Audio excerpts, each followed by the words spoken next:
Leaders of the security sector in Sierra Leone have banned the use of marshals by all political parties in the country following a meeting with different political parties.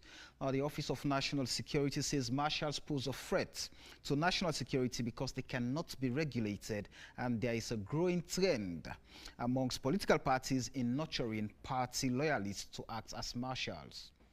The Sierra Leone Police and the Office of National Security have assured political parties and the general public that they have the capacity to provide professional security services to all who are entitled and to maintain law and order in the country.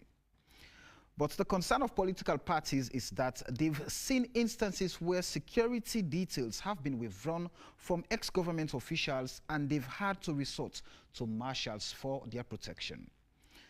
With this ban in force, can opposition politicians trust the state's apparatus for their security? This is a question we hope to answer in tonight's conversation. My name is Samuel Wise-Bangura, and this is AYV on Sunday. And in tonight's conversation, as always, we bring people who are in touch with the issues. I have the 2018 presidential candidate and chairperson for the Unity Party, Femi Claudius Cole. Good evening and welcome to the show, Femi. Good evening. Thank you for the invitation. Right, I have acting national publicity secretary of the opposition All People's Congress Party, CDI at Tunis. Good evening and welcome. It's always a pleasure. Good evening. Thank you. And I have the director of research and planning at the Office of National Security, Francis Lagumba Kylie. Good evening and welcome to the show. Thanks for having me. And the deputy spokesman for the Sierra Leone Police, Assistant Superintendent of Police, Samuel Sayo Conte. Good evening and welcome to the show, Samuel. A very good evening, Samuel. Viewers and listeners, a very good evening. All right, we're expecting lawyer Augustine Soisembe-Mara, who is a Democratic advocate, and he's having car troubles at the moment. He's on his way. Hopefully, he shall be joining us and be part of the conversation. I'm going to start off with you, Francis. This decision to kick out the use of marshals by politicians for their security, where did it come from and what led to it? Thanks for having me, Samuel. The question of the use of non-state actors, you call them marshals, to provide security services for politicians, I think it's a post-conflict phenomenon. Actually, it all started around 2007 general elections, I can recall, when the then president, he was then an opposition leader, said he did not have the confidence in the state security apparatus to provide the requisite security for him. And then this whole question of making use of marshals came up to provide the requisite security for their persons, their properties, and the like. It has taken a trend in which, fast forward, if it's not addressed, it becomes a vicious cycle as far as insecurity is concerned. At that time, when this whole question cropped up, we tried to prevail on politicians across the political divide to encourage them to have confidence in the legitimate state security apparatus so that we can provide security for their persons and properties and their political activities. And we did that with the assurance that we provide a very level playing field for all of them. But of course, on hindsight, you will understand. Hence, somebody has got a fixed perception about the state, about the modus operandi of the state security apparatus. It's difficult to change that perception. And unfortunately, perhaps by the conduct of certain security practitioners then, you know, it did lend credence to some of their misgivings. But then looking at it, after 2007, when the then opposition party gained the mantle of leadership, we've seen a continuation of that kind of threat. 2012, 2018. And if it continues like this, it always poses serious threats to the security sector apparatus in the area of us creating an enabling environment to provide the requisite security for all the political parties. Because one, if you are going to make use of a non-state actor to provide security services for you, one, they have their limitations.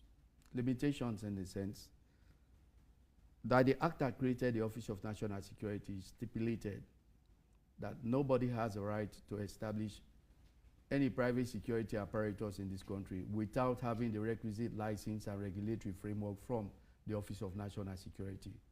But being that aside, if you are a non-state actor, you don't have the right to carry arms, to bear arms.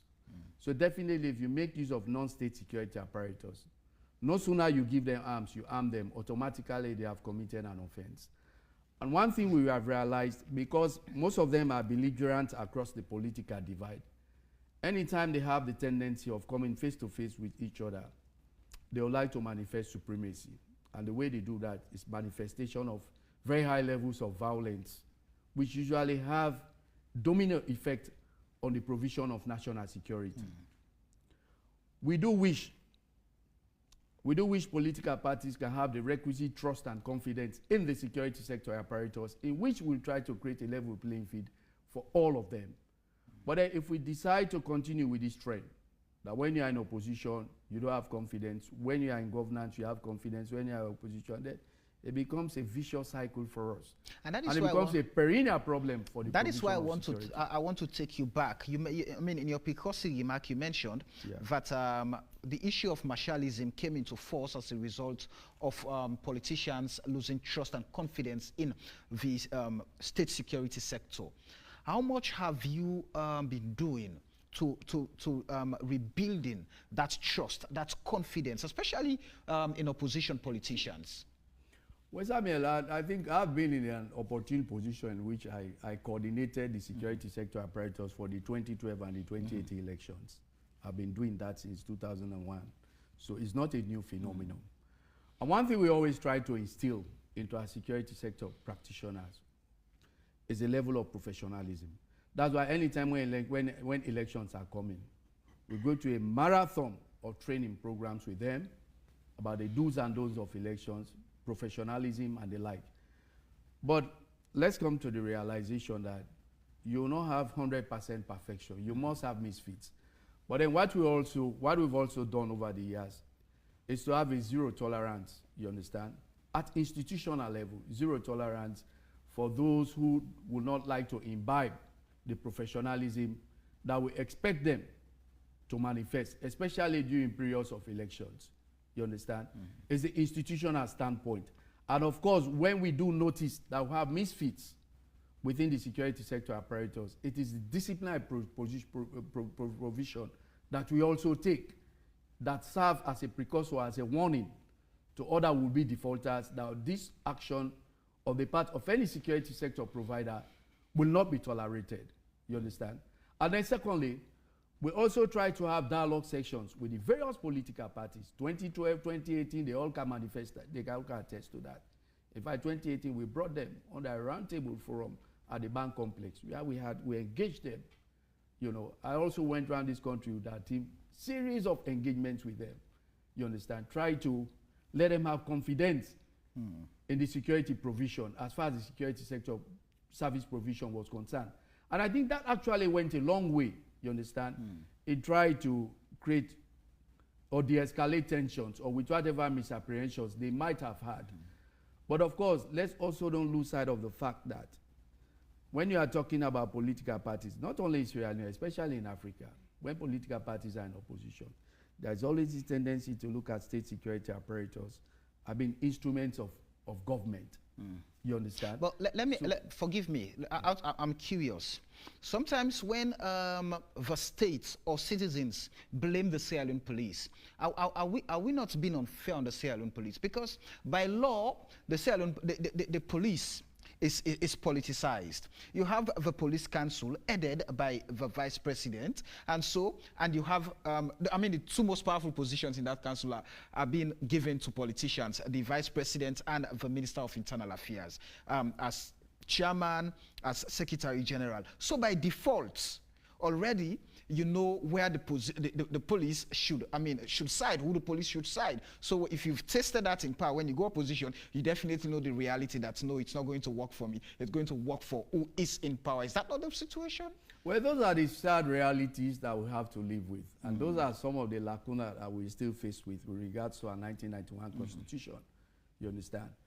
But of course, the individual, your own personal ethos, you understand? Your own personal, your professionalism, the level of professionalism that you tend to display, you understand? Regardless of the fact that you are appointed by a politician, you understand? But the rank and file, let's face it, we are professionals. If you really want to remain a professional, you can remain a professional. If you don't want to remain a professional, you cannot remain a professional, because if you want a fast-track approach to your career development, if you want a short-circuit approach where you circumvent, lay down procedures for political expediency, you have those types of people. But on the other hand, if you really think, you understand, that based on your own personal ethos, your own code of conduct, your disciplinary procedures that govern your institutional standpoint of view, I'm sure if you want to be professional, you can be professional. And there have been so many, not only police, so many security sector practitioners that have tried to remain professional, you understand? Of course, at the end of the day, you can say your career might be stagnated, but it's not stagnation. You are going through your normal path of your career development, you understand? For those who don't want to be professional, who want to fast-track things, those are the kinds of people that always want to short-circuit things. And of course, the issue is not also held by politicians themselves. Because when they are in governance, they want to make use of the state security apparatus to their advantage. In instances, we've seen instances where they try to bring in their so-called marshals within the regular state security apparatus, and when they come, those so-called marshals have not even imbibed the ethos and professionalism that they are supposed to manifest within those state security apparatus. That is a very critical area. I would want to hold you there. That's a very critical situation. Let me bring in Sierra Leone from the All People's Congress. You were called, you were in that meeting that the ONS, where the ONS engaged you, the politicians, on this decision to ban marshals as security for politicians. What does the APC make of this move? Well, in the first place, let me say that we were a little bit, we were confused for having two separate meetings called by two security institutions on the same issue on the same day, only an hour difference in time. The ONS and the Sierra Leone Police. Right. And I must say here that they both had different approach, you know, to dealing with this issue. And as a party, we were kind of surprised to even see a press release from the Office of National Security banning marshals after our meeting, because nothing relating to ban was discussed in that meeting. With of course, they had issues with political parties using marshals. And the Sierra Leone Police had a different approach. Their own meeting was more of a dialogue, and we left the meeting with a clear understanding that an MOU will be developed that will be signed by both the Sierra Leone Police and the political parties that were present in the meeting. But let me say this. I mean, you have to look at how political parties have used marshals in the past and distinguish that from security arrangements made by individual leaders in political parties. For us in the All People's Congress, we know we are the largest political party in this country in terms of numbers. And our activities mainly involve huge amount of people, especially when it comes to conventions, delegate conferences, large meetings, that we have always called on the Sierra Leone Police to provide security for such meetings. But beyond that, we also have our own internal mechanisms to allow, you know, discipline and control, you know, in those activities. And that is where we use marshals mostly as protocols. Let's say if we have a national delegates conference that involves over 1,800 delegates and thousands more of observers and other invitees. Yes, we may have the presence of security, but then we also want to be able to distinguish between those who are delegates and those who are not delegates, invitees and non-invitees, and even intruders. We have had instances wherein we had people who are not even members of the APC that want to come in and cause havoc, and at the end of the day, it is blamed on our party.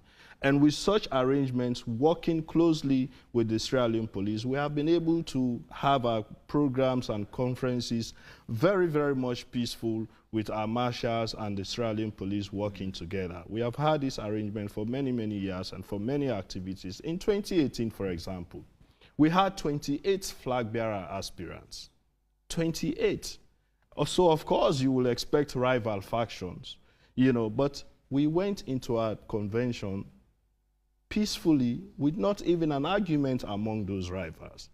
In Poloko, we had our National Delegates Conference last January to adopt our constitution, and even where we had all our delegates and we had spent billions to organize that conference, an injunction was placed on us that prevented us from going ahead.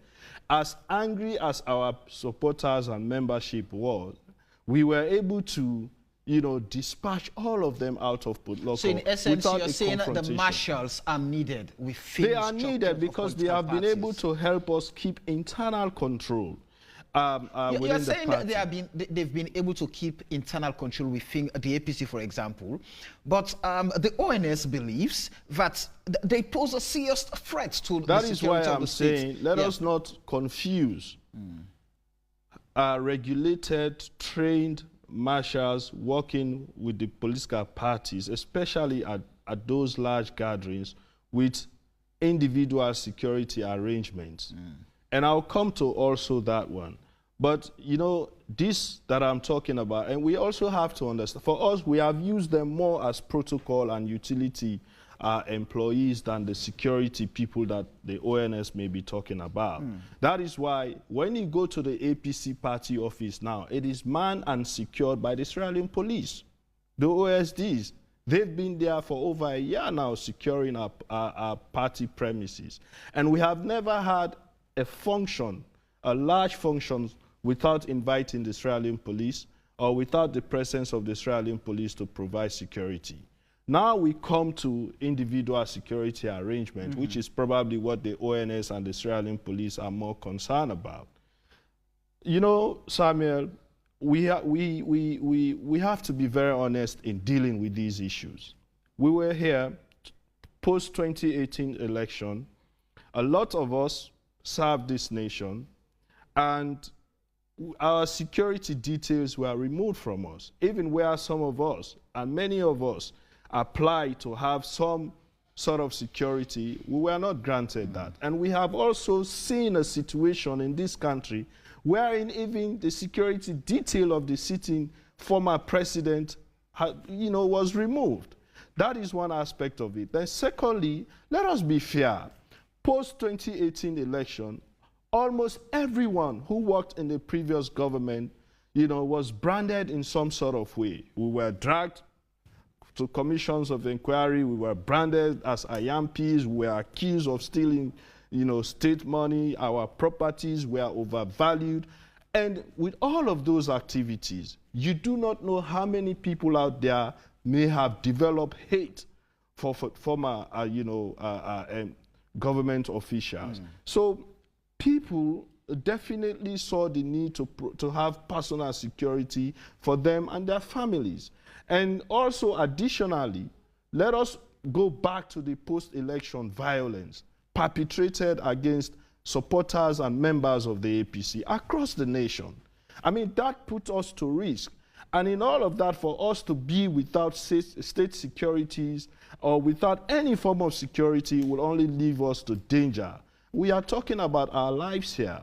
I know that, ONS just quoted some provisions within the Constitution as far as it relates to, providing security. But I also know that as citizen, I also have the right to protect myself and my family if the state refuses to grant me that opportunity, to do so. And that is what we have seen. You do not expect somebody like Dr. Samora Kamara, who was our flag bearer, or Major retired Afrepalo Conte, who headed all the security sectors in this country as minister in terms of defense and internal security, to be moving around without security, state security. These are very popular people. Wherever they go, you expect them to draw crowd. The same with, you know, people like us. You expect us to draw crowd, and you don't know who in that crowd will pose threat to your life and those of your family. And you're saying that the state has taken away that right from you guys Exactly. to be protected. And we have Right. also seen as a party several attempts made by the state to, you know, drag us into violence that had nothing to do with us. So we have seen this pattern wherein our party is being targeted in many ways. You talk about the Lone Star incident, the intelligence from the ONS and, you know, other state security blamed us, even where later on it was proven we had nothing to do with it. The Pademba Road prison massacre, we had nothing to do with it, but we were blamed for it. We were blamed to the extent that the security sector will even sit and let the president of this nation deliver a speech branding us as terrorist organization. So in all of this, how do you expect us to trust the security apparatus with our lives and our security? All right, so let me bring in Femi Claudius Kola. You've listened to the submission by CD, and the trust is lacking in the state security apparatus. How then should you, the opposition politicians, protect yourself, provide security for yourselves when the use of marshal is being banned by the Office of National Security because they believe marshals are posing serious threats to the peace, to the security of this country, and they undermine national cohesion? Well, I was listening to the rep from ONS, and I felt like I was listening to a textbook explanation. And the reality on the ground, and I'm so glad, Samuel, that we're actually having this conversation today. It's coming straight on the backs of incidences that have been occurring in the past 3-4 days in Freetown, where I am a medical person by profession, so I would never dream to be, I would never pretend to be a cop or a policeman or anything security-wise. But it happened in my neighborhood, which is Belgium. So I took the strain to walk down there to just ask the people, for me to see this level of destruction, what happened? And we're seeing that tensions, circumstances, situations can boil up to that level where we're not in a political era. It's not election, it's not campaign times. And I wonder if the convictions of the ONS and the Sierra Leone Police are not somewhat misplaced in that at a time when they're calling us political party people to tell us, and I was not at that meeting, but the report I received from my Secretary General did not include that there were marshals going to be banned. The ban, I'm just hearing it now directly from you. That was not discussed and that was not agreed upon. It was not negotiated upon. But I personally have an experience where the trust that as a political leader I should have in the security services is non-existent. Why is that? I'm taking a page out of the 2018 Constituency 110 elections. And I would like for them to correct me if I am wrong. Now, I personally went to Adonkia Police Station and made a report about circumstances that involved a particular station, not the one where the voting boxes were broken, in another. And to this date, as I sit here, no one from any police station, from ONS, ever came back to me to say, Ms. Claudius Cole, you made a report about this and this and this issue. We are following up with you to see how this situation could have been done better, how this situation could have been resolved. Zero. There was no further communication. And we all saw in real time everything that happened on that day. And I would love for the security people seated right here to tell us who were apprehended, what punishments they faced. Did they have a day in court? Because I cannot think of a crime that is bigger than violating ballot boxes in a democracy as fragile as ours, in a country as polarized as ours, where everything is done according to party. And then in 2021, the start of the year, we see what played out. I don't know what it is with the SLPP and RATS. It's either Arata or Rati or whatever. A gentleman who went to that area, as far as I can understand, and caused some havoc, where people lost their livelihoods. The place was burnt to a crisp. How? I am not sure. I am not the investigator, and I haven't seen the report. But where the element of trust that we're talking about, this trust is a big issue, is that when I spoke to them yesterday, they told me that they had been banned from continuing their businesses. Now, forgive me for my ignorance. Go ahead. But will an investigation not be done? First, assess the guilty from the innocent, a judgment made in a court of law, and then sentence is pronounced. The guilty are convicted, and the innocent go free. So, is the Sierra Leone police in that situation that happened in Belgium acting as the judge, the jury, and the executioner? Were those that stole those people's phones, putting it in their trousers and their pants and everything, was any one individual apprehended? We are talking about developing trust. So you're saying trust is eroding because the Sierra Leone police is being seen as favoring the system of the day? Yes. Right. So let me bring in the deputy spokesman for the Sierra Leone police. Now, ASP Conte, you have operational independence at the Sierra Leone police, irrespective of the fact that you have the vice president and the secretary and the internal affairs sitting in the police council, but you have operational independence.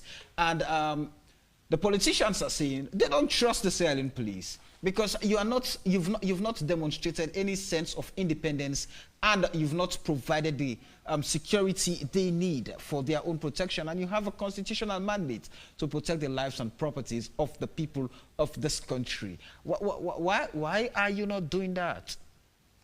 Yeah, thank you very much, Samuel. Of course, before I go into that issue properly, let me just be very frank here to say what Mr. Tunis and, of course, Madam Femi Claudia School has just said concerning the disparity or the distinction in terms of intention vis-a-vis the ONS and the Sierra Leone police. I want to say, of course, we have the same motive and we have been dancing in the same boat. Reason being, it is the issue of marshals being used as a means of instability. And also, we are responsible for state security and the protection of every individual in this country. So in that regard, we believe that the security sector, including, of course, the Office of National Security, the Sierra Leone Police, of course, the ARCSLAF, we are looking at safety. The possession of those guys, maybe the term marshal is being soft or simple. Let's take it for granted. True, our concern and the fear of the Office of National Security is the gravitation, where it is going. Some of them are even carrying offensive objects like pepper spray, and they are using camouflage, police and soldier vest as if they are part of the force. We are saying safety comes first. The issue of trust, yes, that is another issue. Legitimately or sincerely, they may have a very genuine reason for saying that. But our concern is the national safety of every individual. Now I will link to the Belgium issue.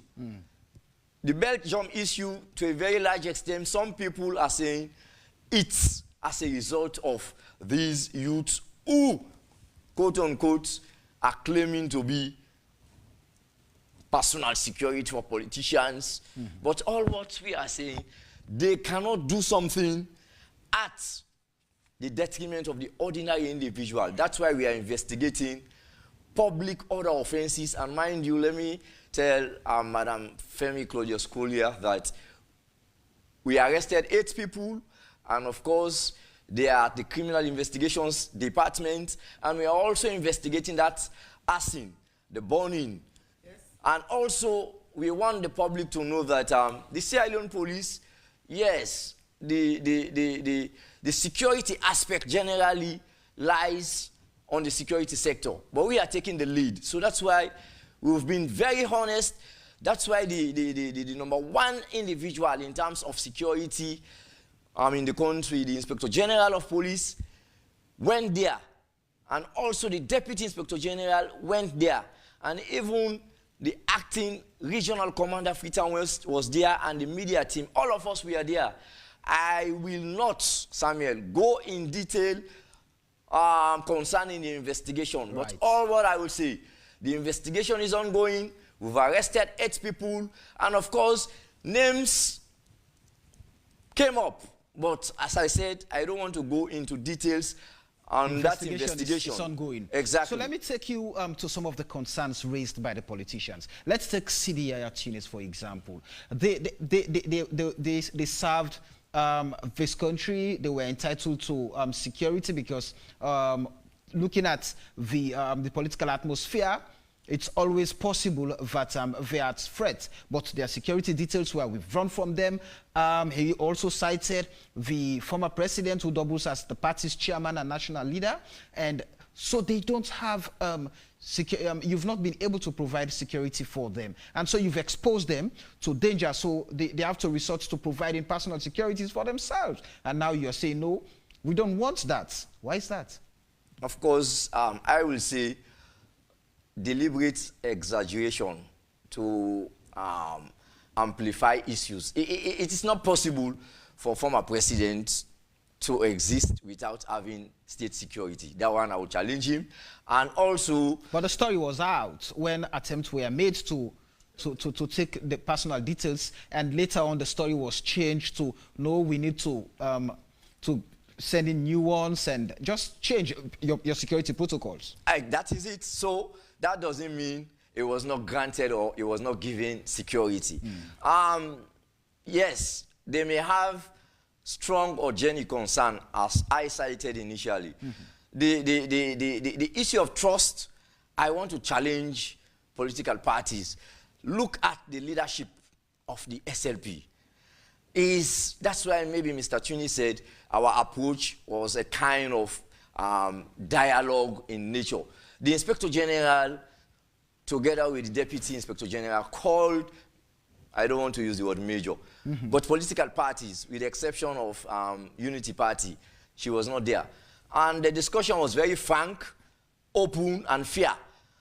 The issue of marshals came up, and that was the turning one. The Inspector General made it very clear to them that no way that is going to be tolerated. Whatever way they may have their guys or boys in their party, but when it comes to state security, the Sierra Leone Police should take dominance. So there comes in the issue of letting them understand, that's the word of the Inspector General, that we are saying in terms of, because I believe it was Mr. Tunis who raised the point that their own individuals, that is their marshals, are being used for protocol purposes. They are serving when it comes to issues of protocol, but the fear is we do have intra-party conflicts, not alone to talk of inter-party conflicts, as he rightly stated. The tendency for conflicts to kick up, it's very, very high. So that's why we are saying, regardless of the legitimacy of the Constitution, which says, I quote section 155, subsection 2, no individual, of course, shall raise a police force except by or under Yes, the authority of an act of parliament. So we are saying, have trust and confidence in our leader. In other words, the Inspector General is very open to dialogue. And that is why I want to take you on, ASP. Let's go back. We've seen in this country when the APC was in power, the previous inspector, the previous holders of that particular office were always said to be following and carrying orders of the APC. Or those who were in charge, they were just following whatever the former president wanted, even if the former president did not call them, but by default, because they appointed them, they were just there. They felt obligated to follow the dictates of the APC as a party that formed the previous government. And now, when the SLPP is in power, we saw the appointment of Dr. Ambrose Michael Sovula as the Inspector General, and by default, he is always going to follow whatever the SLPP wants, talk less of him being appointed by the president, talk less of having the vice president in that council, talk less of having the minister of internal affairs. So they are always going to follow the instruction and dance to the tune of the day. Yeah, I want to hold that adverb there always. That's where I want to Go ahead. Yeah, it's not always. To be very realistic. Sometimes. To be very realistic, you made a very strong point. Indeed, you made a very strong point. I believe our leaders, former presidents and our president now, cannot just, including the vice president, give orders. Which I believe are not legitimate, and the rank and file of the police will follow. I don't believe that. That's why I said our Inspector General is open to criticism, to dialogue, and is very realistic. That's why I think it's C4C in that meeting with the police when the Inspector General called them. He said the way the Inspector General is talking, his mannerism, his approach is like we are seeing distinction in terms of previous Inspector Generals of Police. So at the end of it all, what am I saying? Professionalism comes in. Mr. Langoba Kelly spoke of that. We are not going to follow hook, line, and sinker any instruction. That's why when you said always, I said no. Please continue to trust the leadership of the SLP. He is the man of the moment, and I believe he's approachable. That's why he called political parties to a fine, frank, open discussion.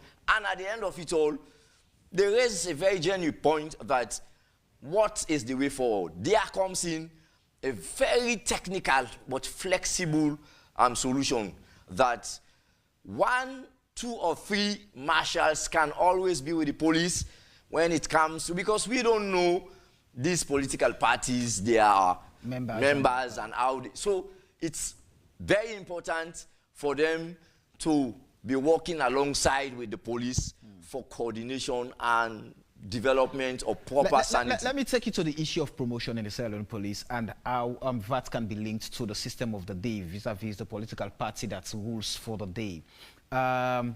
Let's say Samuel here is a member of the SLP. Well, have been in a certain position for the longest of time because the party in power perceives me to be a member of the other party that is in waiting, and automatically when that party wins, boom, Samuel becomes a very powerful man within the force. How then do you see the loyalty? Where do you see my loyalty? I mean, where does it go? And how professional do you think I will get in dispensing my duty as a member of the Sierra Leone Police? Very fine question and critical one. Let me say this, and the public is listening. Loyalty, again, it is in the Constitution that the Sierra Leone Police, I'm talking with authority. Go ahead. The Sierra Leone Police and its personnel should always give loyalty to the government of the day. I mean, as you said, when the then government, APC, was in power, that's the same. So how can you expect us to be disloyal to the government of the day? That one is impossible. So it is the issue of individual professionalism. That's so one. The issue of loyalty and dispensing your professionals or your mandates as stipulated in the 1991 Constitution, which comes first? Of course, the loyalty to the government of the day comes first, and the individual responsibility follows. Right. Let me bring in Francis Kiley. Now, let's look at the process of recruitment. You have boys who were perhaps with the APC when the APC was in opposition campaigning, and those guys were told. And when the APC won, some of those guys were recruited into the force. Definitely, you know where their loyalty was. When you will say the same thing for the SLPP, now recruitment is ongoing. I stand to be corrected. Or applications are open already for recruitment. And we're hearing about the Benghazi boys and things like that. And now that you guys coordinating the security sector are saying, let's keep these guys away. Well, always political parties can strategize. How do we then absorb them and ensure that still, our things are going on well, the way we wanted them, the way we always wanted them to go on. How do we then keep the recruitment process of personnel into the force as against political interest? Well, thanks, Samuel. I think these are issues that we've been raising over the last 10, 15 years. It's not a new phenomenon. Preceding governments have been admonished strongly against that. They've been doing it. I can say with empirical evidence and fact. Yeah. This is where the question of professionalism comes in. Even in America, the president of America has a lot of leverage in making public appointments. But of course, he allows the institutions to operate. They have their operational independence. They have their level of professionalism. They have checks and balances in place to ensure that in the discharge of their duties, they are guided. Their watchword is professionalism and not partisan political affiliation and consideration. Unfortunately, governments in Sierra Leone have not been allowing the security sector to develop that kind of ethos. And because they are not in a position at that material time to use the security sector apparatus to their whims and caprices, they begin to cry foul. But then when they are in position to do so, you admonish them to be professional. They refuse to do so. You understand? I know of instances where we are just trying to be euphemistic by calling them marshals. We can call them political party talks, vigilantes. Because I was going to that. Or they whatever are ousting different political parties. Their behavior, you understand? Because they use them to perpetuate violence. You understand? And this is a phenomenon that we want to move from. You understand? This is a phenomenon. I mean, fast forward, if we continue this kind of thing, if you are in power, you do this. When you are in power, you do that the same because you are not in authority. You begin to cry foul. That's why I said it becomes a vicious cycle. There has to be a cutoff point in which we should say enough is enough. Let's try and democratize Sierra Leone. Let's democratize the public service. Especially, let's democratize the security sector apparatus. That's why when people say, in fact, we are not serving the government of the day. We are serving the structures of governance that are in existence at that material point in time. That is what people don't understand.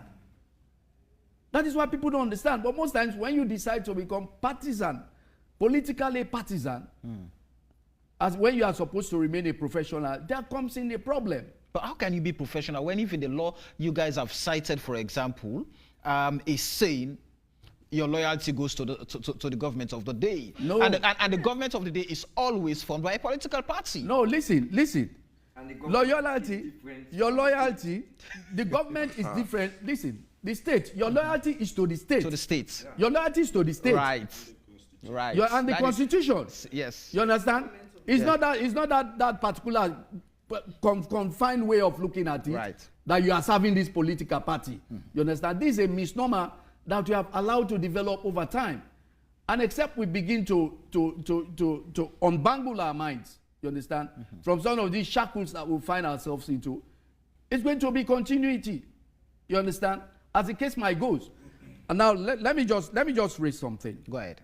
Office of National Security is a post-conflict creation established by the National Security and Central Intelligence Act of 2002 for reasons being that we learned a lot of experiences from our civil war. You understand? The security sector not being accountable. That was why Office of National Security was created and situated directly under the Office of the President, not under any MDA, you understand? And it's a civilian outfit that is supposed to ensure that the security sector remains professional, that it works within the constitutional order of the state, that it develops policy that are geared towards ensuring professionalism within the security sector institutions. It's purely a civilian outfit. So like this press release that came out is a security policy directive from the Office of National Security. We are the principal advisor to the President, the government and people of Sierra Leone on all matters related to national security. And everything that we do is done collectively. The police is just there to operationalize security policy directives that are given. Right. Yeah, so we are speaking from the same hymn sheet. We are all speaking with one accord. You understand? But if we are trying to be honest somewhere. So you're saying the police just implement those policies that do come from you guys? Policy directives. Right. Go ahead. That do come from the policy angle. Okay. They are there to operationalize them. Yeah. But we all sing from the same hymn sheet. Okay. That's why we have a well-embedded national security architecture in which all of us sit together and to collectively take decisions, and therefore we are bound by collective responsibility. But then coming back to these marshals or vigilantes, if I call them party talks, you know, we are just trying to be euphemistic here. If you know the level of mayhem that they have been creating, see, they will just say you use them for when they have campaigns. That is not it. That is not it.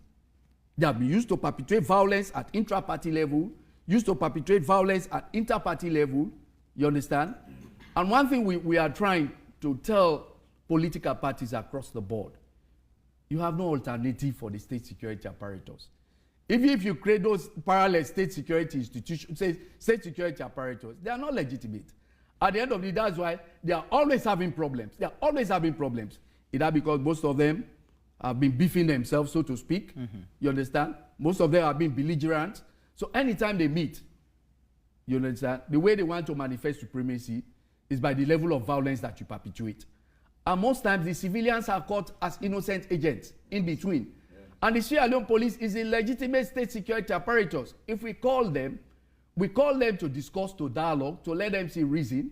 We did the same 10 years ago. They did not listen. If we call them down for them to do the same and say, hey, it has to stop, there has to be a turning point, I don't see anything wrong. The state has made it very clear. We are ready to provide security, of course, for all their party premises, all their party functions, as the case might be.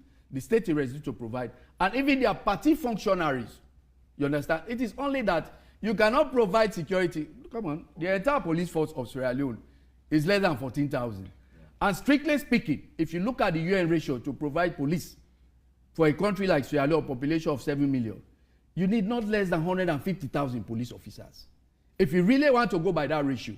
So you want to take every jack and gym within a political party, you have to provide me a police officer. Every jack, where are the police? People are talking about armed robbery. People are talking about patrols. We are even deficient in terms of numbers. So are you going to proliferate all the political party functionaries with police people passing around them? No, that is why police stations are there. Police officers are there. If you develop this whole question of trust, I know people might have their own misgivings. You might have had your own misgivings. You might have had your own bad experiences with few police officers. You understand? But let's not commit that fallacy of being generic. In a situation where you've advised governments, yes, different governments, to yes, give operational independence to the security sector, and that, yes, has failed. Taking that into consideration, and let me just create a scenario.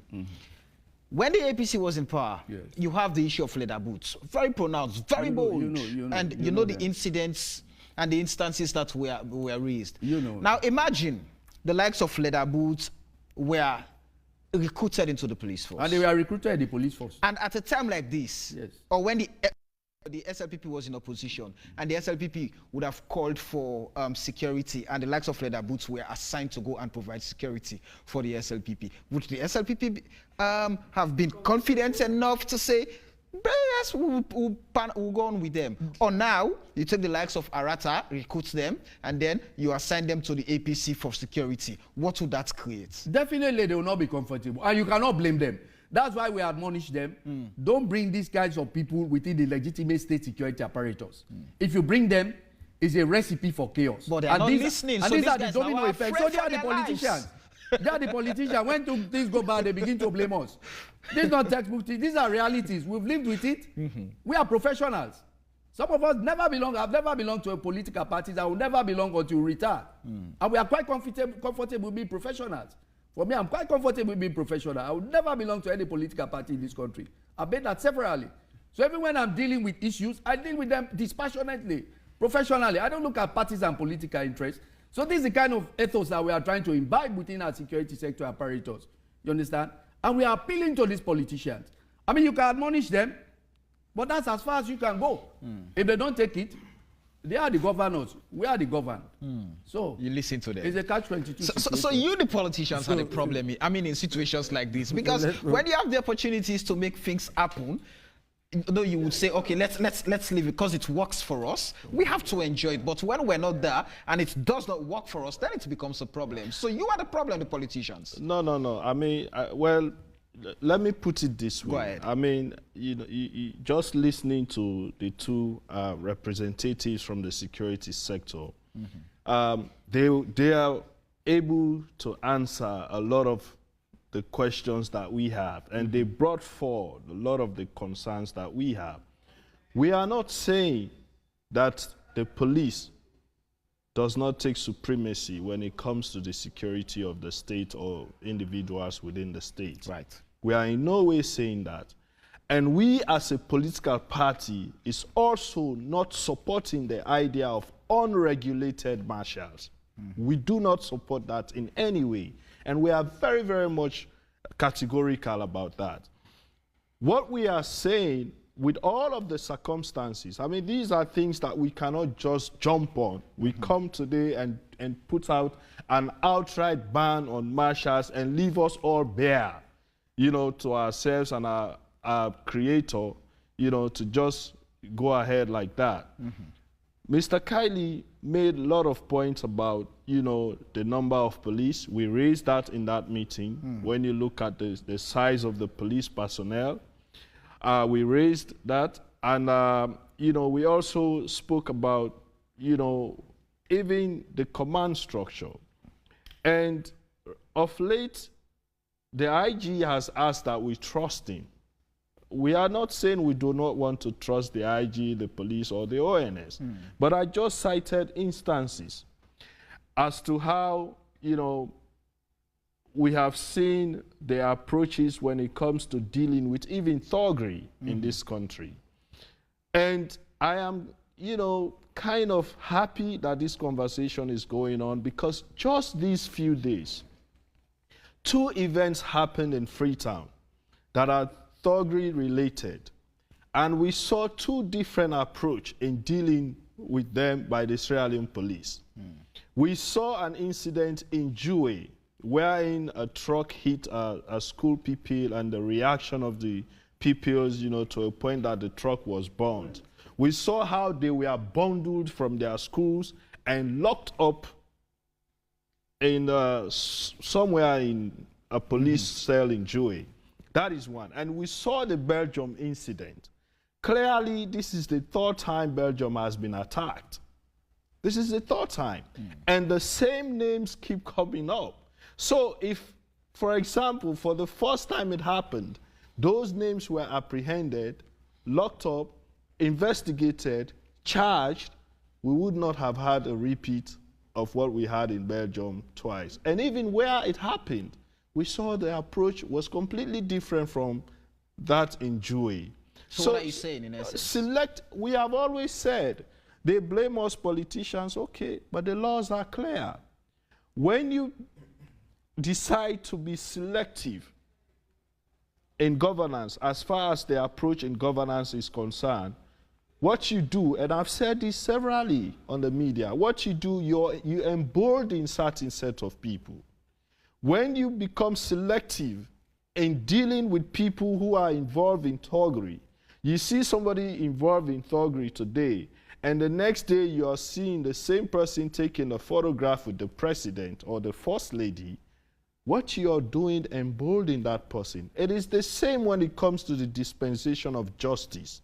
When you become selective in dispensing justice, what you're doing, you're undermining the entire democratic structure and governance structure. It is the same with fighting corruption. When you become selective in fighting corruption, you embolden people to become thieves.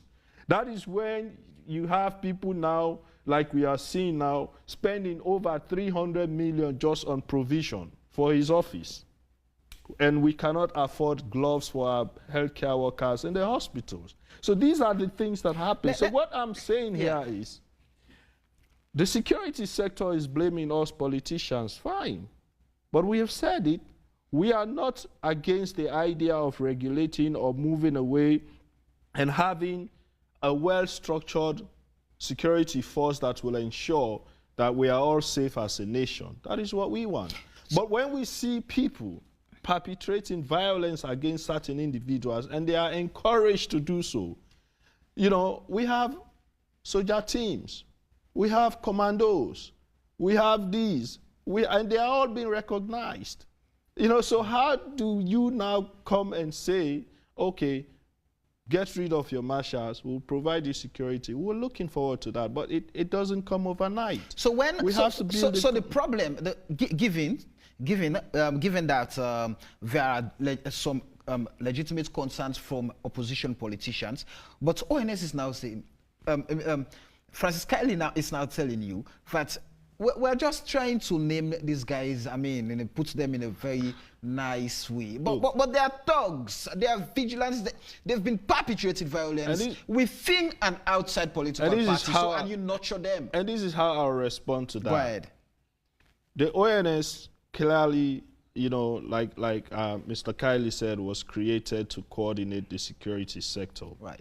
Before the ONS, you had like the MIB, the military intelligence branch, the police had their own arrangement in terms of intelligence and how they dealt with issues. So the ONS was created to coordinate the security sector, you know, based on intelligence, reduce the security threat, you know, across the country, you know, while keeping the rest of us safe. But I've said this several times. For us as an oppositioner, we just came from governance. And, you know, I don't have to go into how much details, you know. But what I'm saying is, we as an opposition, all we are saying, let the institution be independent and apolitical. That we are not seeing. And we want to have the confidence in making sure that whatever intelligence that the ONS has, as far as security is concerned, is accurate. Of late, it has not been. How can we be linked to Pademba Road massacre when it had nothing to do with us? It was clear as to who went there and did the killings. It was very clear. I mean, it was open, caught on video, caught on television, people shooting. It was not APC, definitely. We saw Lonsa, it was not APC, definitely. McKinney was not APC, but 110 was not APC. In fact, and these are our worries. In 110, somebody went to report violence, and then upon reporting, a minister just walked in and said, arrest that man. And he spent 6 months in jail, Karamon Kaba. He was not even arrested on the intelligence of the police, but just on the command of a minister. And then just about the same time, we saw another minister with his thugs breaking ballot boxes. For us in the APC, we've always challenged the security sector since 2007 to date. Name one instance, especially now us in opposition, name one instance wherein we have been involved in thuggery, whether intra-party or inter-party. We had political leaders, competitors. They all have access to our office. Not a single time has our office been shut out to any member with or any With your submission, are you saying the security sector is now being used by the party in power to have its way? Is that what you're saying? It is clear. I mean, when I don't like to go always personal, because I like to speak on issues. But you had the deputy spokesperson as to where their loyalty is. And that is not just his view, because we have a videotape circulating wherein in the presence of the IG, a senior ranking police officer was given an address, and he said it, that their unflinching loyalty is to the government of the day. There is no doubt about that. And where is the command coming from for the police? It is coming from the highest office. You said in the beginning, the vice president is the chairman of the police council. So where in other countries we have seen the security sector's loyalty is to the constitution and to the state, that is not the case for us, unfortunately. And it did not start with just this administration, unfortunately. Right. So when we are addressing these issues as opposition party, we are saying, we agree. We want the police to be able to provide us security. We want the police to be able to maintain what will bring that order. trust and confidence? What will bring?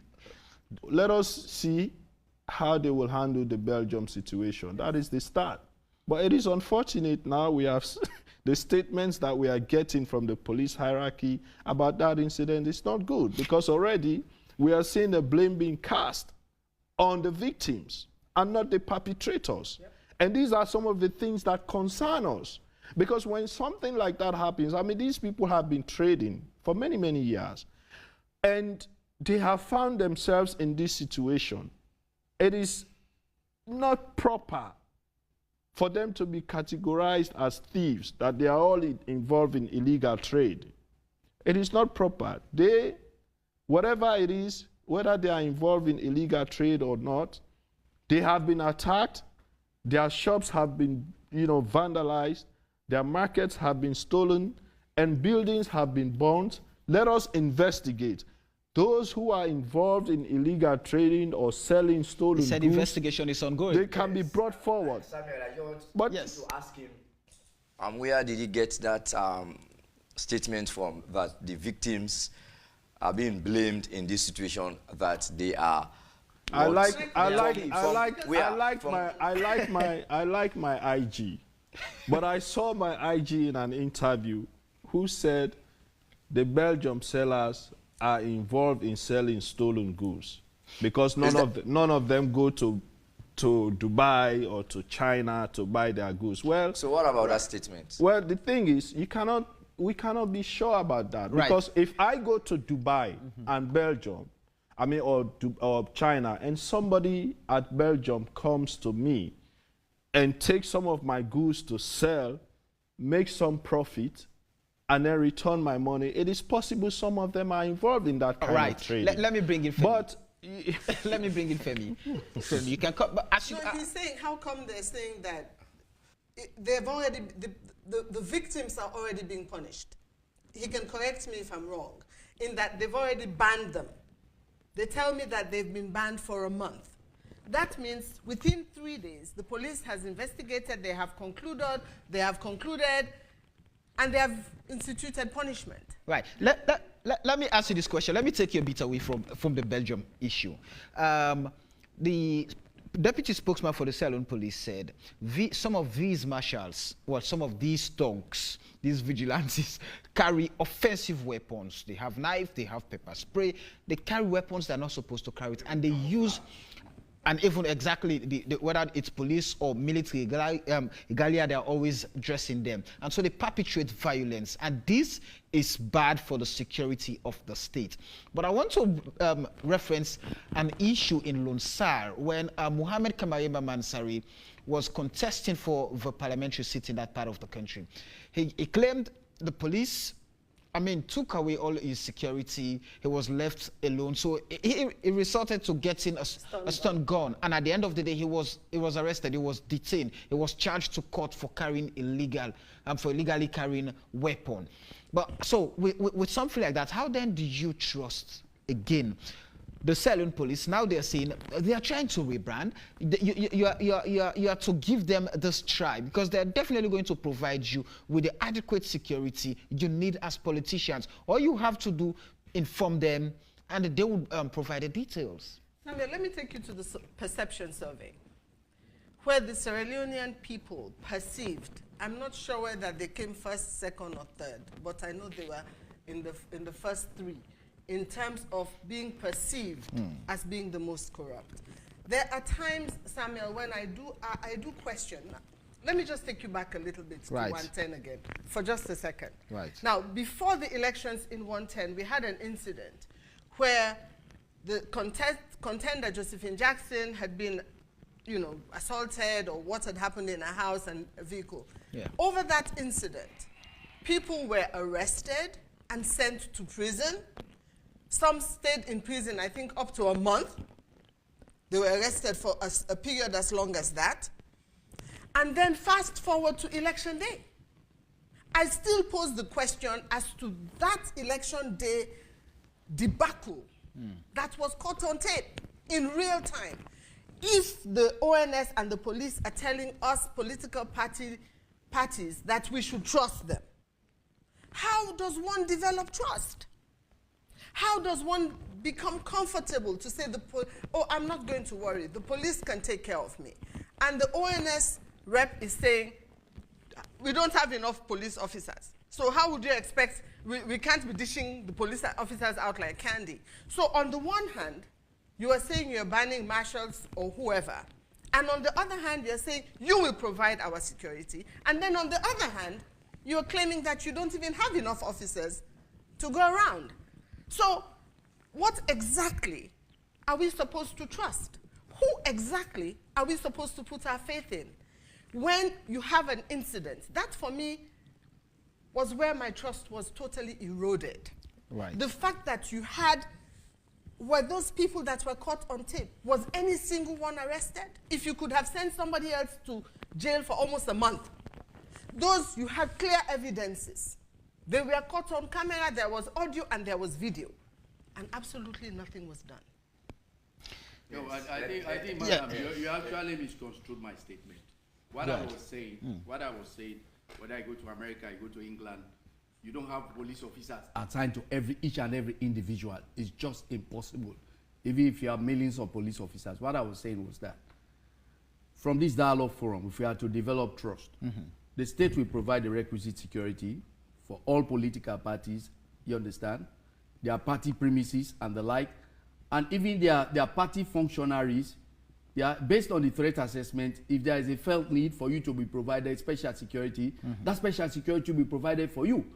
You understand? But what I was trying to say, you cannot say you can provide security, each and every security officer for all the functionaries, all the district functionaries of APC, all the district functionaries of your party. It's practically impossible. You understand? But if there is a felt need based on the threat assessment, you understand? There is a threat to your life and property, that special security provision will be made for you, which is a standard procedure. Let me ask you the question directly. All over. Yes, what was done in the case of those that were caught on camera during the 110 elections? Did people have a day in court? Unfortunately, don't misconstrue ONS. We are not police officers. You answer the question. I'm not a police officer. I deal with security policy issues. And secondly, ONS is not an intelligence outfit. And we are not an operational outfit. Let me not allow you to usurp my powers as the moderator of the show. As the moderator of the show, let me not allow you to usurp my powers. Let me ask this question to ASP Conte. Definitely, the opposition politicians don't have trust in the police. Either as a result of the way you've been handling incidents in the past or so. Then where are you going to strike a compromise with them having their marshals and the Sierra Leone Police coming in to ensure that they are protected? Yes, of course, Samuel.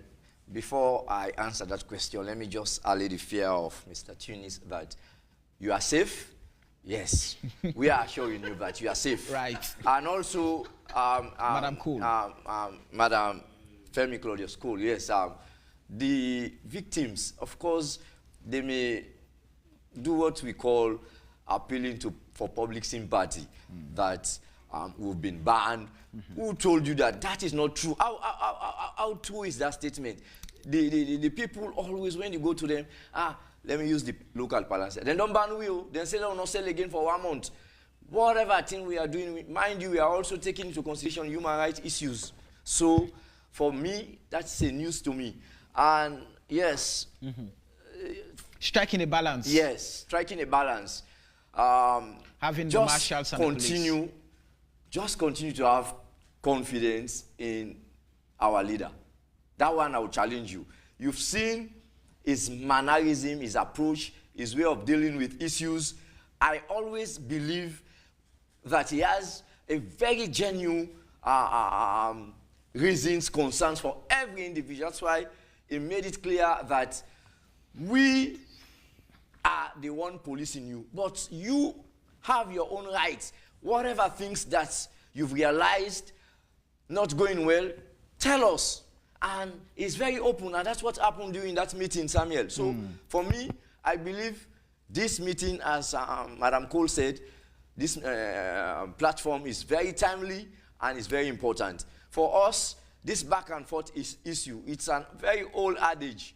Initially, we were called what? Tolombo Police, and now they are calling us Kamajo Police. So, I mean, the leader, trust me, can take an institution the wrong way or the right way. Trust our leader, the Inspector General of Police. So the police now has the right leadership? Yes. Right. I don't mean to usurp your show again. Go ahead. But on that note, is the PRO telling us that the thing that I was told is inaccurate, that in actual fact they have not been banned and they can continue to do their business? Yeah, because whatever things we are doing that has to do with public concern, we will make it public. So that has that's a news to me as the deputy spokesman. You see, okay. Yes, go ahead quickly. You see, for me, I mean, for us, we want to maintain this. I mean, that, you know, let the security sector also be very blunt and be very, very much frank so as to build confidence in us, the very confidence that they're asking for. We are very much responsible as political parties. If you say that there are marshals carrying weapons, who are they? Why have they not been arrested? Because we know we don't have marshals that carry offensive weapons. But if you think there are marshals that carry offensive weapons, where are they? Why are they not being arrested? And we want to see that these marshals who are carrying offensive weapons be arrested. Okay. And also, we want to see these marshals involved in intra-party fights or, you know, inter-party fights brought to book. That is what the law says. Right. But in the process, do not be selective, you know, in doing so. I mean, to date, social media has been very helpful in some ways. To date, we know the Belgium incident happened. We heard who the ringleader was. He admitted.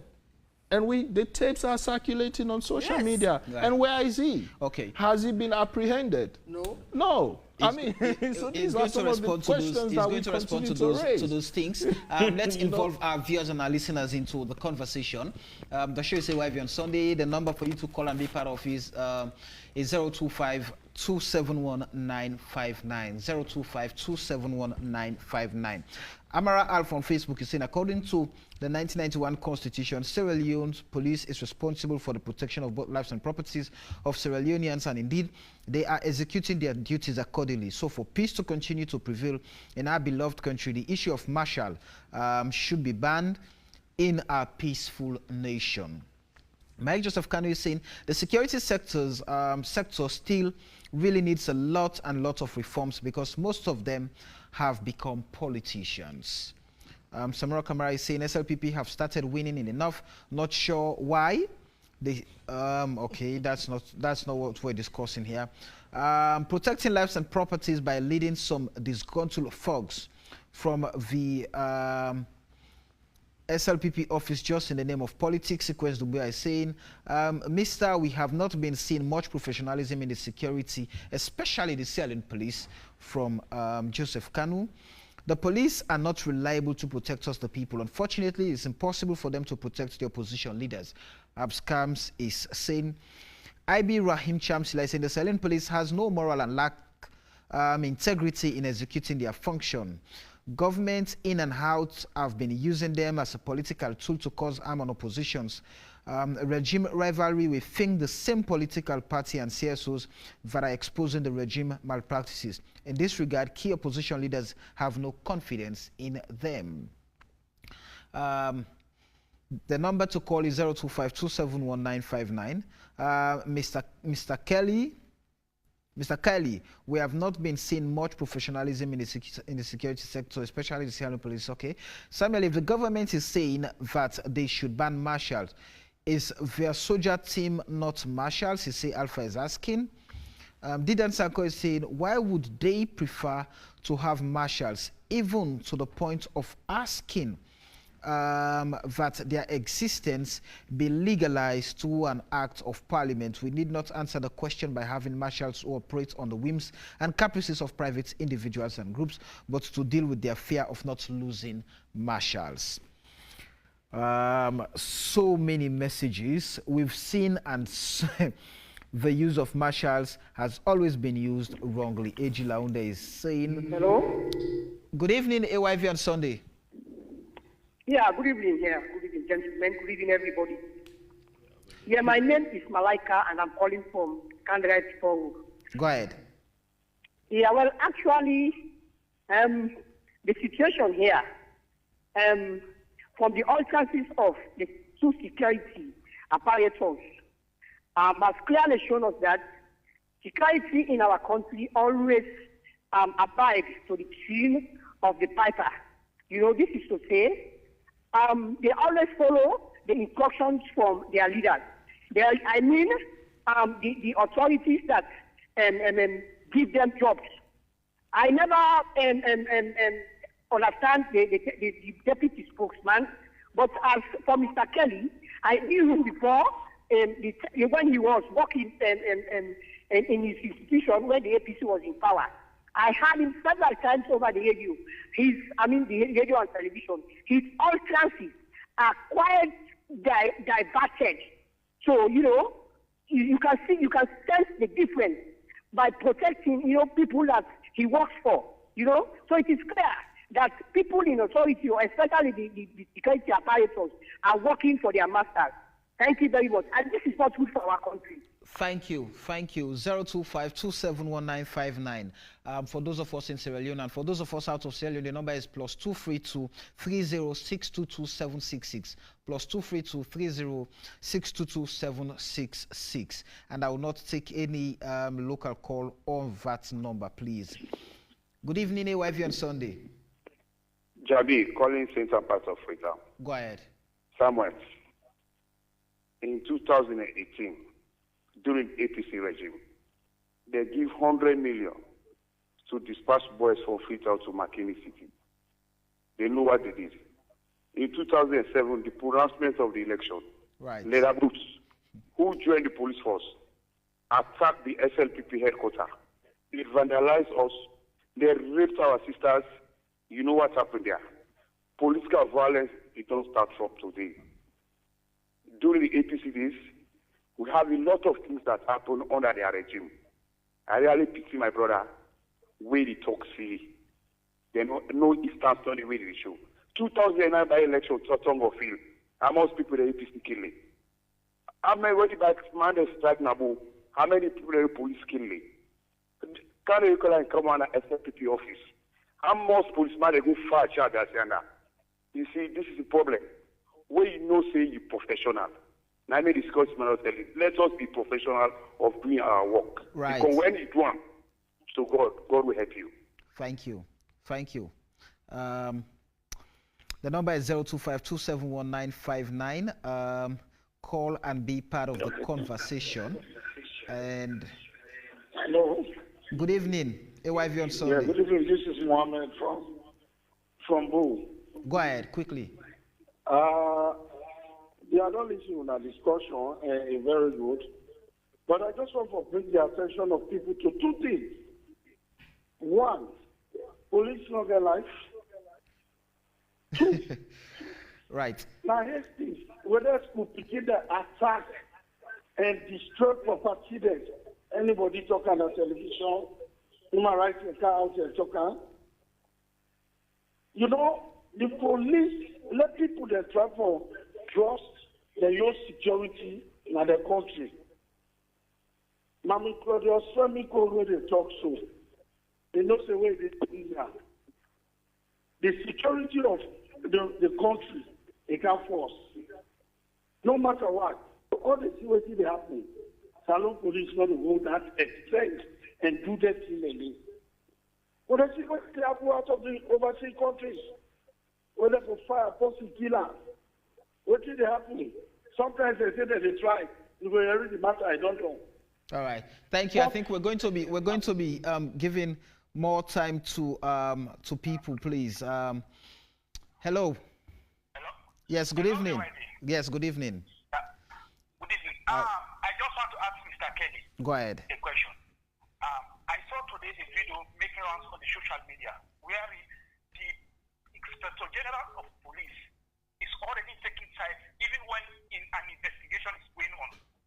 You know, my question is, since he has already taken side and accusing the victims of being criminals, does it mean that he has to stand aside until the investigation is finished, or he has to revert from his position? Because they are talking about professionalism, and where professionalism is concerned, such an act should resort to resignation or stepping aside for an investigation to take place. Right. Thank you. Thank you very much. Thank you very much. That was our first international caller, and we have. Yes, go ahead. Hello, good evening, Samuel. Good evening. Go ahead. This is Asim from Mugafos. Quickly. I think it's an interesting conversation. Because the problem I think we have, one is we need to review our constitution. Because like you rightly said, the vice president is seated in that council, and also the IG is being appointed by the president. Then loyalty, like the deputy general, the deputy spokesperson is saying, would be given to the government of the state. And that has been happening when APC was in power. City can attest to that. So you should not be crying foul now. The only thing we should be focusing on, talk to your parliamentarian to focus on reviewing the Sierra Leone Constitution. And to my sister attending to your school, I'm encouraging you, my mommy, please don't fall for APC or SLPP. I will encourage you to go independent. Thank and you. go to Parliament. Parliament needs you. Parliament needs your side. Don't fall for APC or SLPP. Go independent and go to Parliament. Parliament needs your side. Thank you.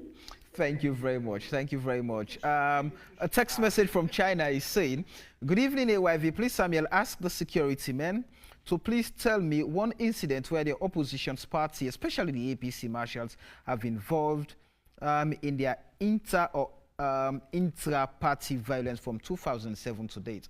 The number is for international callers. Please, I would keep rejecting your calls if you're calling from Sierra Leone on this number. If you want to call from Sierra Leone, the number is 025-271-959. And for those of us out of Sierra Leone, the number is +232-30-622-766. And I think because of time, we can only accommodate 5 more calls. We have so many messages we need to run through. Your name and where you're calling us from? Hello? Good evening. Your name and where you're calling us from? All right, I'm afraid. Abbas Abib Koka Bengali said, "We don't have no other force in Sierra Leone apart from the Sierra Leone Police and the Sierra Leone Army. Marshals should be banned. We need, we do not need another rebellious group." Swissman, this is a thesis I cannot read in this show. Abdullah Toure saying, "Good idea to stop party marshals. When these political parties are in power, they control the security. But when they are out of power, they use marshals." Muhammad Kamara is saying, "Oh, Sierra Leone, we are going nowhere.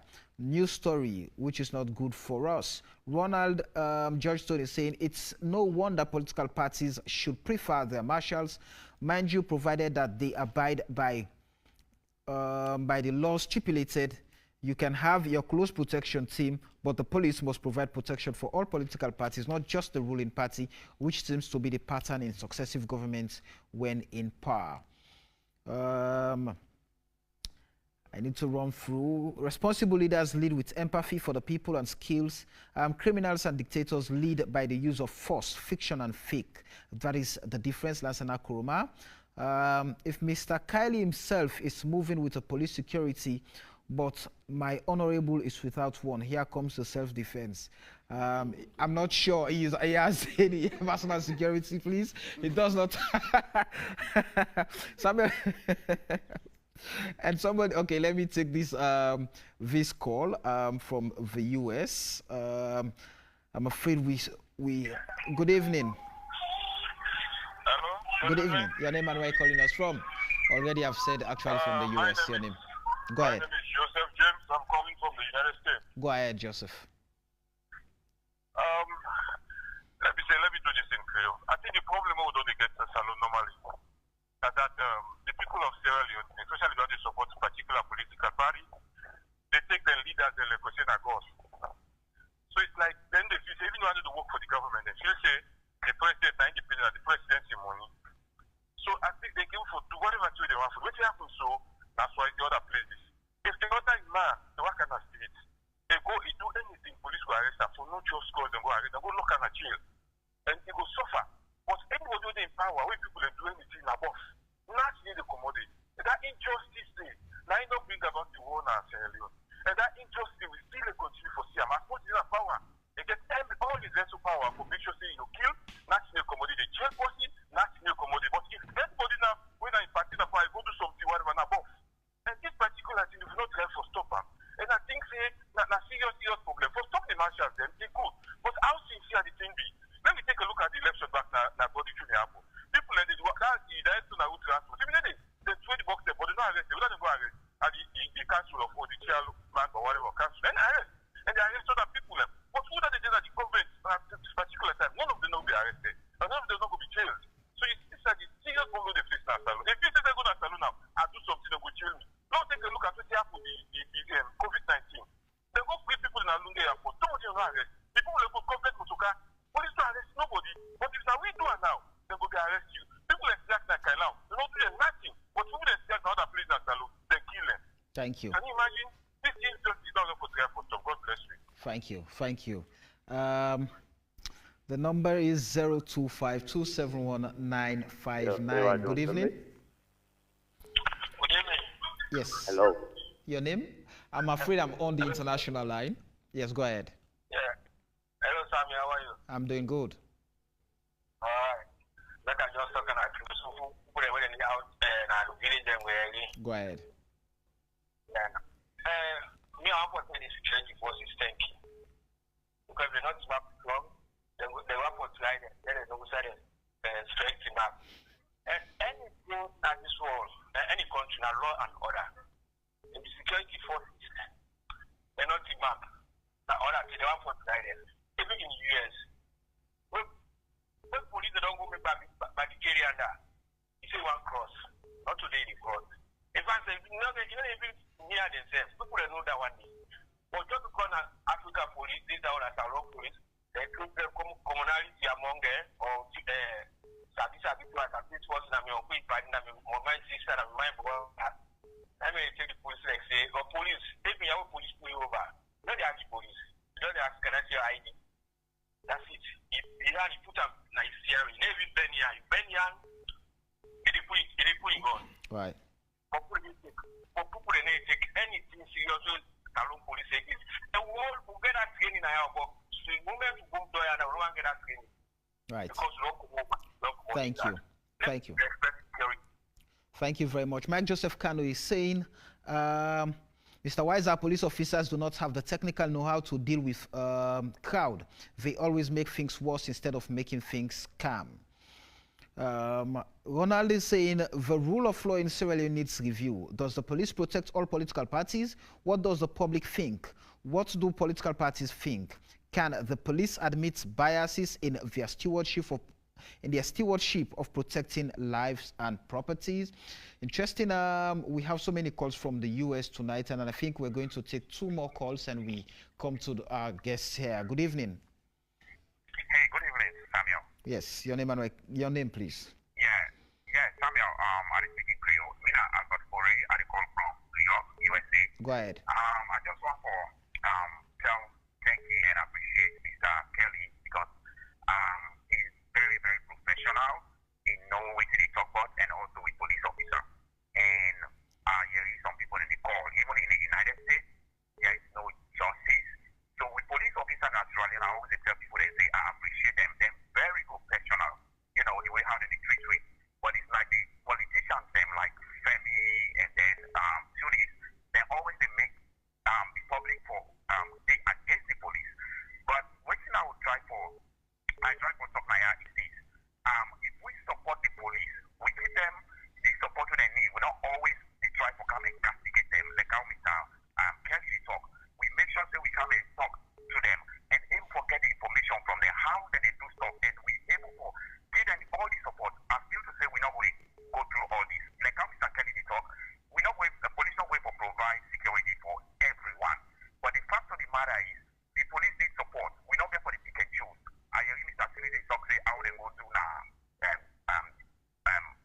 how they call them Belgium is different from how they go to Joy. But the fact of the matter is, because now Mr. Tunis they only cause this problem, because when you go on radio or TV, they do all of this thing here. The people that we don't know, then they follow what you try to say.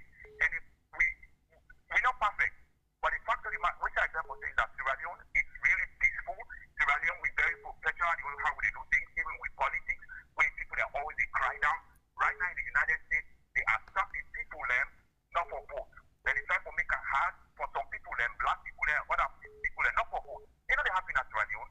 Everybody they vote. When you go to jail in America, you know they have for vote again. We didn't do at Sierra Leone. So I'm so proud of Sierra Leone. I'm so like Sierra Leone that democracy is working. It's really perfect. Thank you. With democracy, with the practice and fight back, even the United States, let nobody not take them as a joke. We are really doing great, Samuel. Thank you. Thank you. Thank you very much. We're going to accommodate one more call. And hello. Hello. Hello. Evening. Hello. Yes, good evening. Where are you calling us from, please? Yeah, I'm calling. I'm Idris Sanko. I'm calling from Malta. Go ahead. Yeah. And what I put looking ready for talk concern about the police officer. Right. Sierra Leone police officers, they are not really professional. Because they deal with police there out of Sierra Leone.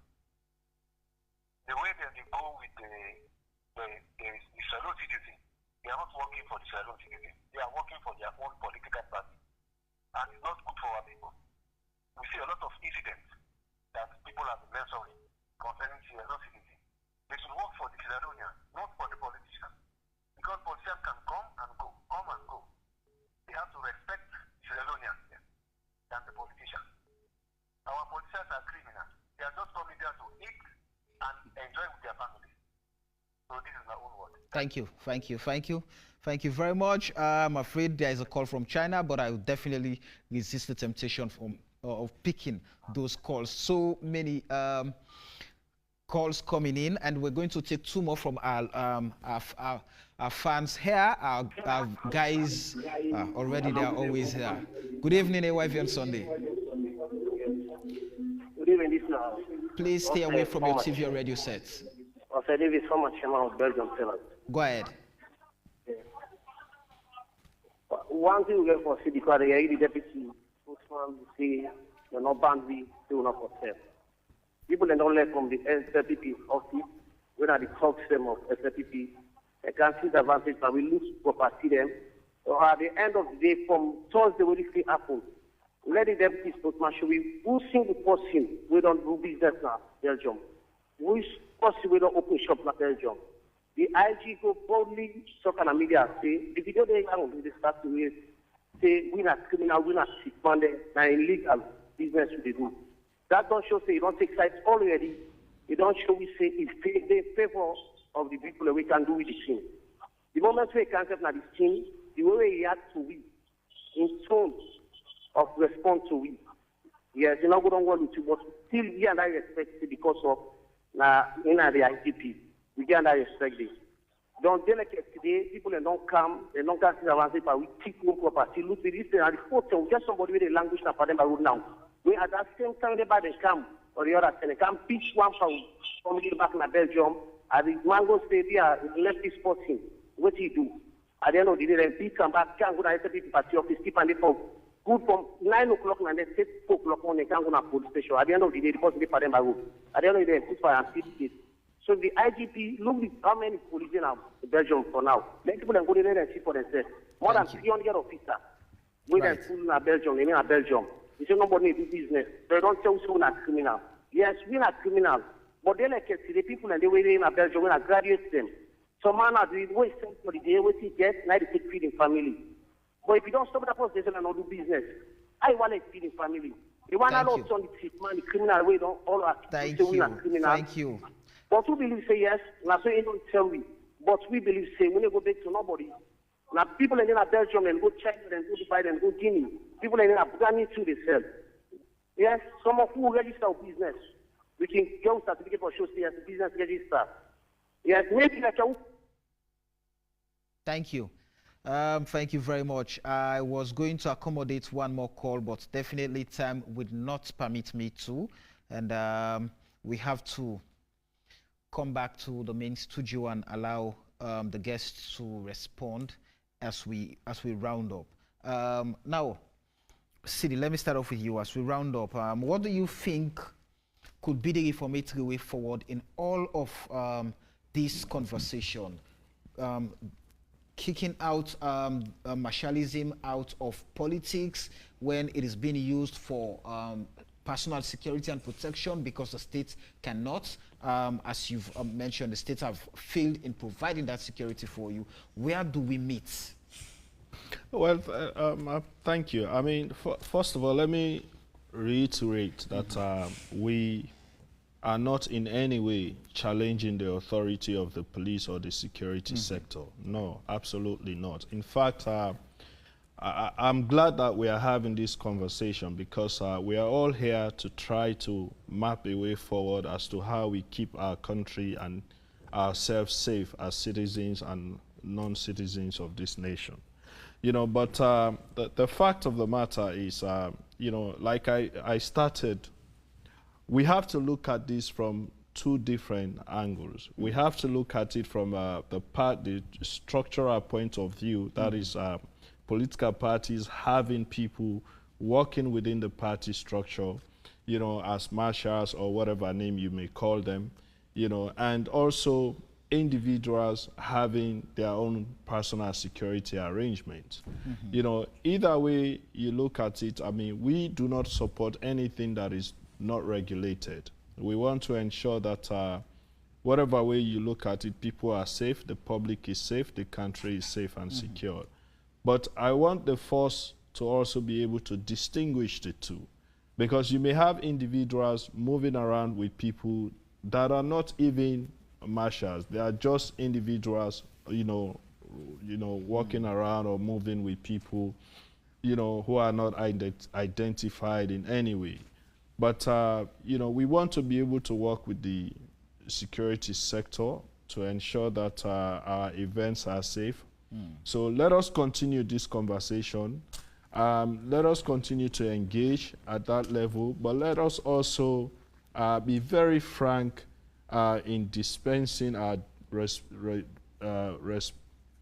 responsibilities, whether as political party leaders or as people in the security sector, because we are all talking here about our lives, our security, and in the whole process we are also talking about trust and confidence. And this we have to build over time. We need to build trust over time. We need to build confidence over time. So in doing that, we need to continue to engage. And let me end by responding to Albert in the United States. Albert, we do not hate our police officers. We do not hate the security sector. We are here as leaders discussing very pertinent issues and mapping a way forward. You live in a very democratic country wherein people have the right to speak out on issues like these. I'm kind of surprised that you don't want that to happen in our own country, wherein we can sit and discuss frankly and try to map out ways forward. So practice the good things that you're seeing in the United States and replicate them here in Sierra Leone, my brother. For me? No, there's one caller who I'm just inviting that he's so, we just want him to come home. I really don't know why he's still in the US. I think he needs to come home. But in terms of the police, I really want to the PRO is saying we have a listening IG. I want him to really focus. There are areas that confidence is being eroded. Confidence is being eroded and the potential for chaos will be there. So what they should do in this instance, the ONS is talking textbook, the way things should be, perfectly. I think those should be implemented. He made some statements about the institutions being independent, and that's the key to it. Not just the police. We have that in the judiciary, we have that in so many other sectors. But in reference back to the police, IG, you have a lot of work to do. And there is one aspect of your force, or three aspects of your force that come in contact with the public, and they have a very terrible reputation. Even I myself, I went to the Congo Cross Police the other day to make a report, to simply complain about some of the traffic police that were manning that Congo Cross area. But unfortunately, he was very busy, I couldn't engage him. IG, you need to do something with our traffic police. They are using the traffic as a small business enterprise. It is not. They are a force for good and should be seen to be a force for good. They are seen in most instances as bullies. And the gentleman in the States who's talking about how perfect things are here, I want him to come here and run transport. Poda, Okada, and Kekes, I want him to come and run them. And then he will have an idea of what some of the public are actually being put through by traffic police. There's a department in CID he needs to pay attention to. They're the ones that are supposed to recover phones that are stolen. Cyber.